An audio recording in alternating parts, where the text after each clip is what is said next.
북한이 오늘 오전 9시를 기해 남북 통신 연락선을 전격 복원했습니다.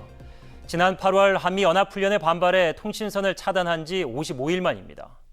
동해와 서해지구 군통신선도 완전히 복구됐는데요. 정부는 남북 간의 통화가 정상적으로 이루어졌다고 밝혔습니다. 첫 소식 김용재 기자입니다. 남북연락사무소의 직통전화실. 우리와 북측의 연락관이 개시 통화를 합니다. 오랜만이고요. 이렇게 통신연락선이 복원되어서 매우 기쁘게 생각합니다. 통화는 오전 9시 1분부터 2분간 이뤄졌습니다. 북한이 지난 8월 10일 한미연합훈련에 반발해 통신선을 차단한 지 55일 만입니다. 김정은 북한 국무위원장이 지난달 29일 통신선 복원 의사를 밝힌 지부터는 닷새 만입니다. 앞서 북한은 조선중앙통신을 통해 오늘 오전 9시부터 모든 남북 통신선을 복원하기로 했다고 보도했습니다. 그러면서 남측은 북남 관계에 밝은 전도를 열어나가기 위한 중대 과제 해결에 노력하라고 요구했습니다. 오늘 개시 통화에서 남북은 매일 오전 9시와 오후 5시 두 차례 정기 통화를 하기로 했습니다. 이에 오늘 오후 마감 통화도 정상적으로 진행됐습니다. 사안이 발생할 때마다 수시로 통화할 것을 제안하였으며 북측도 이에 호응하였습니다. 남북 통신선과 함께 동서해지구 군통신선도 완전히 복구됐습니다. 남북은 오늘 서해 북방 한계선 근처에 불법 조업 어선 정보를 교환했습니다. 남북 군사 당국 간 유선 통화와 문서 교환용 팩스 등 모든 기능도 정상적으로 이뤄지고 있습니다.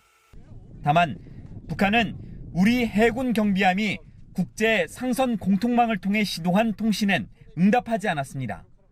정부는 국제 상선 공통망을 통한 남북 함정 간 시험 통신도 계속해서 시도할 예정입니다. OBS 뉴스 김용재입니다. 정부는 통신 연락선 복원이 남북 관계 회복의 전기가 될 것이라고 기대했습니다. 이제 화상 대화를 통해 연내에 남북 고위급 회담을 추진한다는 구상인데요.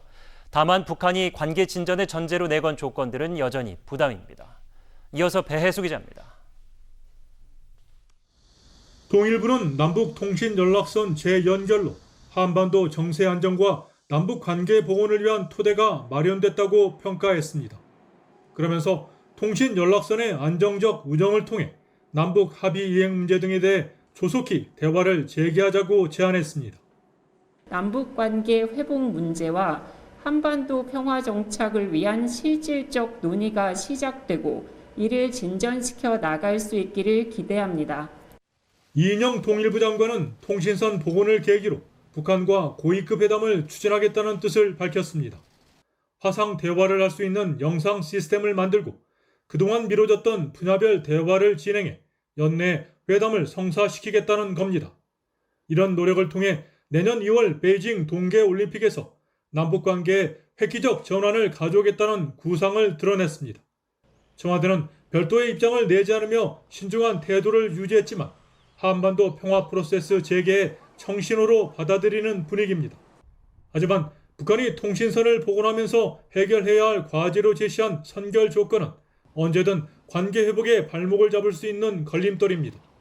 다만 북한이 다시 소통 채널을 연 것은 남한과의 관계 개선을 통해 미국에 접근하려는 정세 전환의 의도가 짙다는 점에서 머지않아 대화 분위기가 조성될 거란 전망에 힘이 실립니다. OBS 뉴스 배혜수입니다.